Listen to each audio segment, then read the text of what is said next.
Assalamualaikum warahmatullahi wabarakatuh. Selamat sore para mahasiswa semuanya mengambil mata kuliah biomedik. Baik para mahasiswa sekalian, untuk hari ini kita masuk ke part yang pertama di sesi yang ke-11. Masih kita melanjutkan cerita minggu lalu berkaitan dengan bakteri. Nah, sekarang kita lihat bagaimana pertumbuhan bakteri merupakan salah satu bagian penting yang harus kita pahami, karena dengan melakukan proses reproduksi, nantinya bakteri akan melanjutkan fase berikutnya, yaitu bagaimana dia melakukan pertumbuhan. Nah, pemahaman kita terhadap apa yang kita sebut dengan pertumbuhan, baik yang terjadi bagi makhluk hidup tingkat tinggi maupun pada tumbuh-tumbuhan maupun pada mikroorganisme termasuk bakteri, itu tidak lain adalah terjadinya peningkatan dari jumlah sel-sel konstituen atau sel-sel penyusun dari tubuh masing-masing makhluk hidup ataupun tumbuh-tumbuhan. Nah, khusus untuk bakteri yang merupakan salah satu dari mikroorganisme, maka pertumbuhan dari bakteri itu memang menggambarkan pertumbuhannya sangat cepat. Pertumbuhan dari reproduksinya yang awalnya 20 sel bakteri, maka dalam waktu hanya 24 jam itu akan menghasilkan 10 juta sel.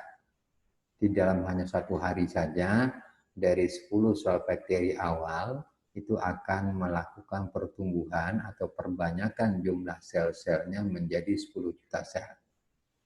Nah, peningkatan dari jumlah bakteri itu dilakukan dengan tahapan ataupun proses reproduksi itu tadinya. Jadi reproduksi yang kita ketahui yang dilakukan oleh kelompok-kelompok mikroorganisme seperti bakteri ini hanya melakukan pembelahan yang kita sebut dengan pembelahan binary atau disebut dengan binary fission. Pembelahan dari satu sel itu akan menjadi dua sel menjadi 4 sel. Jadi pembelahannya masuk di dalam kategori pembelahan langsung. Nah, pertambahan jumlah bakteri dari 1 menjadi 2, 2 menjadi 4, dan 4 menjadi 8, dan seterusnya ini mengikuti menurut deret ukur. Jadi mengikuti aturan deret ukur. Jadi 1 menjadi 2, 2 menjadi 4, membelah 4 menjadi 8, dan seterusnya. Nah, ini gambaran bagaimana dalam waktu 20 menit saja terjadi reproduksi atau perbanyakan sel bakteri itu dari 1 sel menjadi 2 sel menjadi 4 sel, 4 sel menjadi 8 sel, 8 sel menjadi 16 sel, dan seterusnya mengikuti deret ukur. Jadi tahapan 1 sel menjadi 2 sel itu membutuhkan waktu sekitar 20 menit, 2 sel begitu juga menjadi 4 sel butuh waktu 20 menit.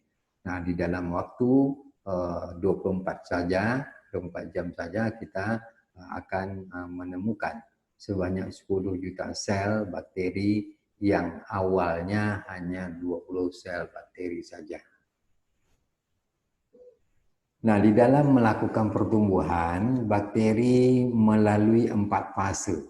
Jadi pertumbuhan bakteri itu akan melalui 4 fase.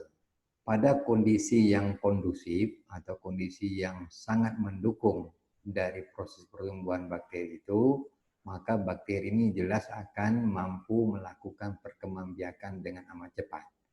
Nah, waktu yang dibutuhkan bagi satu organisme atau mikroorganisme untuk membelah menjadi 2 sel, ini yang kita sebut dengan waktu generasi. Makanya kalau kita ingin menghitung waktu generasi Escherichia coli, salah satu jenis bakteri itu rata-ratanya 20 menit. Dan tiap 20 menit akan terjadi pertambahan sel. Kalau Mycobacterium tuberculosis yang menyebabkan penyakit TB, itu waktu generasinya antara 15 sampai 20 jam. Jadi masing-masing jenis bakteri memiliki waktu generasi yang berbeda-beda. Nah, apa yang harus dilalui oleh bakteri dalam fase-fase pertumbuhannya? Nah, fase pertumbuhan bakteri ternyata melalui 4 fase.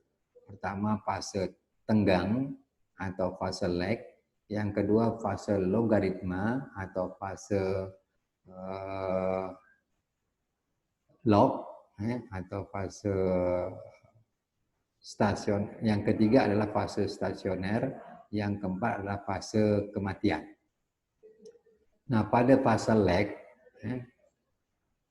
itu merupakan fase di mana terjadinya penyesuaian terhadap lingkungan. Ini fase adaptasi yang lamanya lebih kurang 1 jam hingga beberapa hari, tergantung dari jenis-jenis bakterinya. Jadi ketika dia berada pada lingkungan yang baru, maka bakteri itu akan memasuki fase pertama, yaitu fase adaptasi atau penyesuaian terhadap lingkungan. Lamanya itu tentu tadi tergantung dari jenis-jenis bakterinya. Kemudian tergantung dari umur biakannya. Dan juga tergantung dari sumber-sumber makanan yang terdapat di dalam medium. Ketika kita akan melakukan pembiakan dari jenis-jenis bakteri tertentu. Fase yang kedua ini disebut dengan fase eksponensial atau fase log atau logaritma. Fase ini merupakan fase pembiakan atau perbanyakan diri dari jenis-jenis bakteri yang memang berlangsung sangat cepat. Itu yang tadi dari 20 menit, setiap 20 menit akan terjadi proses perbanyakan atau pembelahan diri. Pada fase ini, waktu generasi tetap tidak akan berubah-ubah bagi setiap jenis. Jadi, setiap jenis tertentu memiliki waktu generasi tertentu. Nah, waktu generasi ini tidak akan pernah berubah, baik terjadi pada awal perkembangan atau penambahan jumlah selnya, walaupun pada fase berikutnya. Ini kita sebut dengan fase eksponensial. Yang ketiga, bakteri akan masuk kepada fase stasioner, yaitu fase di mana laju pembiakan atau perbanyakan diri dari sel bakteri itu sama dengan laju kematian. Sehingga jumlah total bakteri pada fase stasioner ini akan berada pada jumlah yang stabil atau tetap. Artinya jumlah reproduksi atau yang perkembangbiakannya atau jumlah bakteri yang dihasilkan itu sama dengan jumlah bakteri yang mengalami kematian. Fase ini terjadi ketika biakan sel-sel biakan itu sudah mencapai pada fase tua dan mendekati populasi bakteri maksimum, kemudian laju perbiakannya juga sudah mengalami pengurangan dan ditemukan ada beberapa sel itu mengalami kematian, sehingga laju pembiakan itu sama dengan laju kematian. Ini yang masuk ke dalam fase stasioner. Nah, fase terakhir pada pertumbuhan bakteri kita sebut dengan fase kematian. Fase kematian yaitu fase di mana laju kematian itu melampaui atau melebihi dari laju pembiakan atau perbanyakan dirinya. Fase inilah biasanya nantinya akan terhenti proses pembiakan itu atau perbanyakan diri. Ini kurvanya, kalau kita lihat di kurva pertama, ini kurva yang menggambarkan 4 fase dari pertumbuhan bakteri. Yang diawali tadi dengan fase lag, ini kita lihat dia mendatar garisnya, ini menggambarkan bahwa belum terjadi perkembangbiakan atau perbanyakan diri dari bakteri. Nah, fase ini hanyalah sebagai fase adaptasi. Kemudian terjadi peningkatan, ini disebut dengan fase eksponensial. Fase eksponensial yaitu fase terjadinya perbanyakan diri dari jenis bakteri yang kita amati.